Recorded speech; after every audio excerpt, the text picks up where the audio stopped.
आज मटर दानाको डुब्का बनाउँदैछु म। 1 रात अथवा 12 घण्टासम्म भिजाएर राख्ने।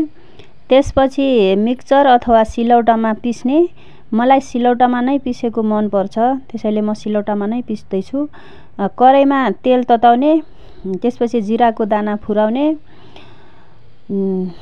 दहीमा अथवा महीमा पकाएको मिठो हुन्छ। मैले दहीमा पकाएँ। दहीमा पकाउँदा अलिकति पानी थप्नुपर्छ। पिसेको मटरको पेस्ट आधा जति राख्ने, आधा जति दहीमा अथवा महीमा घोलेर तातेको तेलमा भुट्ने। आधी जति डुब्का हाल्नलाई राख्ने। त्यसपछि स्वाद अनुसारको मसलाहरू धनिया, जिरा, खुर्सानी, स्वाद अनुसारको नुन राख्ने। त्यसपछि यसलाई राम्रोसँग उम्लिदिने अनि डुब्का हाल्ने। त्यसपछि राम्ररी पाक्न दिने।